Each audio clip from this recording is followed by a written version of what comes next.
G'day my suckies, it's JuzzyQ7 here, bringing you another video with awesome microphone quality. That's right, I got a new microphone, I finally upgraded, so now you can hear me more clear. I hope you guys are having a fabulous day so far, enjoying every minute as you do. One day in the sun is one day that's more fun.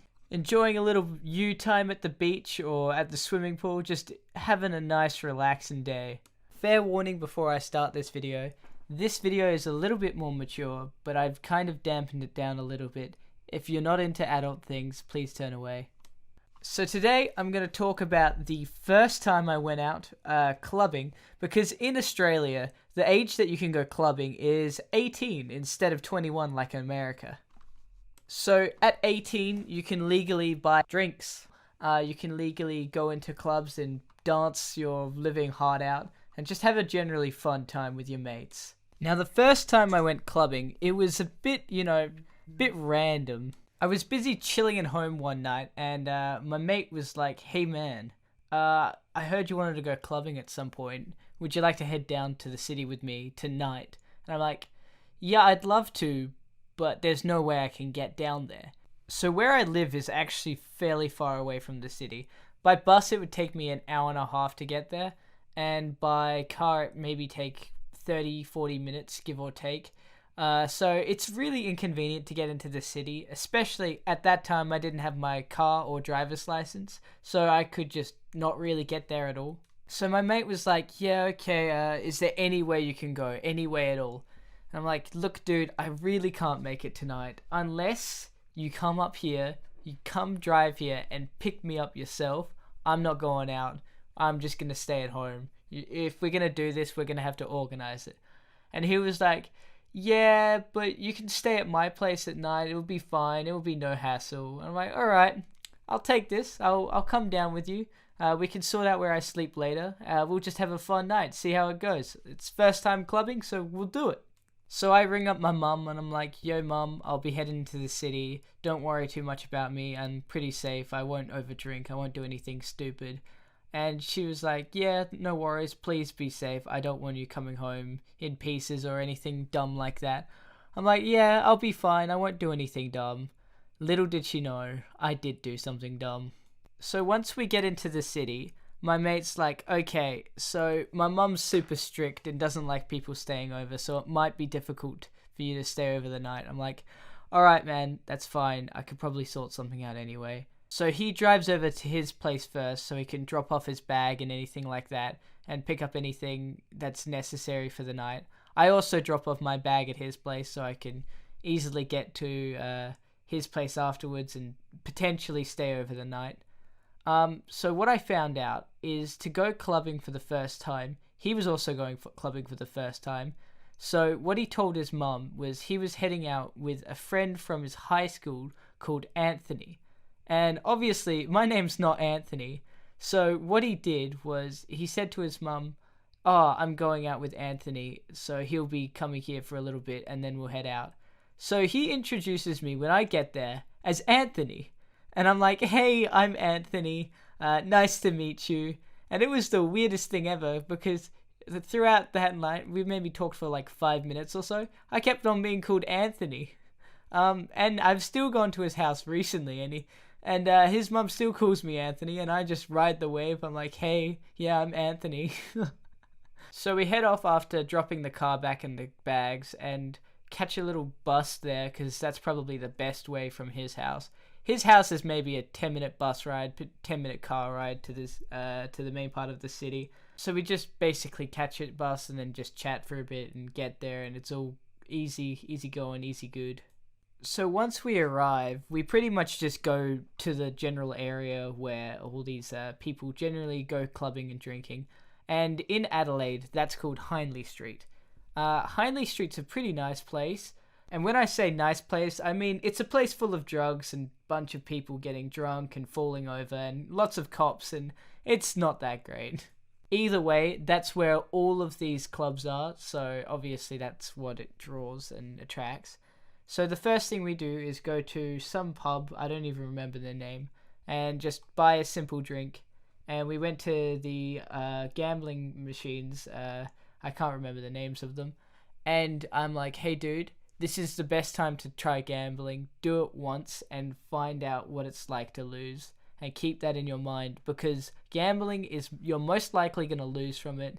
Even if you win at some point and get that satisfaction, like the net profit is not really going to be a profit. You're probably going to get a net loss.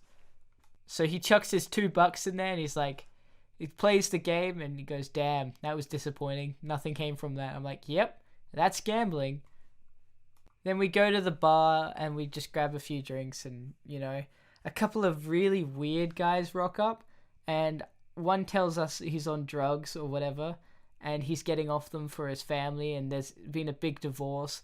All this weird stuff that you don't really want to hear, especially as a person who's just coming for their first time. It was not the best time, but he recommends a place for us to go to called the Dog and Duck.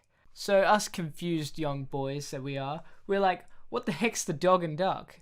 And he's like, yeah, it's a pretty chill place. It's got a really nice place where you can sit up at the top. And so we're like, yeah, that sounds chill. We'll go there. We'll check it out. We'll see what it's like. And from there, that Dog and Duck place becomes pretty much our central hub for where we hang out and get our drinks and stuff. So when we're walking around, it's a little bit earlier than we should usually be there. Usually people rock up at about 10 or 9 o'clock at night and then just stay for a few hours, maybe till as late as 3, but drinks get cut off later, and then leave. But we were a bit earlier. I think we were there at about 7 or 8. So since we were there early, there's a bunch of people who hand out free drinks and free entry to these places.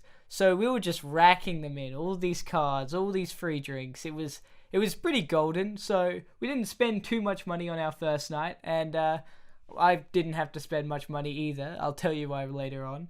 But we had all these drinks. And when you have a lot of drinks, you kind of become a little less stable and a little less thinky, if you get what I mean. This led to us wandering around a little bit not all there, if you could get my drift. And we got lured into a no-clothes club, if you get what I mean. I'd never been into a no-clothes club, but they kind of pulled us in and they gave us free entry and free drinks. And when I was like taking it, I was like, oh yeah, that's cool. I didn't know what the place was. Just a lady just gave us stuff. And then we went inside, and walking up the stairs, there was a sign. If you don't like having people wear no clothes, then please turn around. And I'm like, why is that? What's up with this sign? When I got up to the top of the stairs, it was very apparent as to why those signs were there. And let me tell you, I'm not into that stuff. I grabbed my drinks and we pretty much nearly straight away left. Except we finished our drinks in there, and while we were in there, we met a couple of girls who we ended up chatting to, and one told us she was getting married soon, and we were like, well, this is weird that you're here, but whatever. And we ended up hanging out with them for the rest of the night. It was also recently my friend's birthday at the time, so when we went into the No Clothes Club, this really old lady came up to me. When I say really old, I mean she was probably 40 or something, but it's pretty old for a no clothes club. So she came up to me and she was like, "Hey, want to buy a dance for your friend?" And I was like, "Hey, lady, I'm not here for that. I'm here for those drinks, and then I'm out of here." And I pretty much said, "No, don't. I'm not interested." And he's probably not interested. Can you please leave us alone? Also, I forgot to mention, from this experience, this was when I learned that everyone thought I looked 12. So pretty much every club I went to, the security guard was extra keen on checking my ID, and they always went, "Oh, you look a bit young, but your ID says it's right and it's not fake, so you can definitely go in." And I'm like, "Yeah, I know, I am this old. Don't judge me. This is just how I look." Either way, though, those guys didn't stop us from having an excellent night and a really fun time. But as all nights do, you kind of get a little tired, and it becomes about time to head to bed. So what we did was we walked off, and we were gonna order an Uber, but then my friend was like, "Yo, I need to save money. Let's walk it." So we just walked back to his place. And then from there, I will tell you in the next video, because this video has gone for long enough. Thanks to you guys, my suckies, for watching, and a special shout out to my 10th subscriber, IDE, who will become Desertghost. Thanks for subscribing, dude. I really appreciate it, man. And thanks to everyone else who's also recently subscribed. It really means a lot to me. I really want to build a nice community where we can all have a fun time here. That's it for today. I'll catch you later.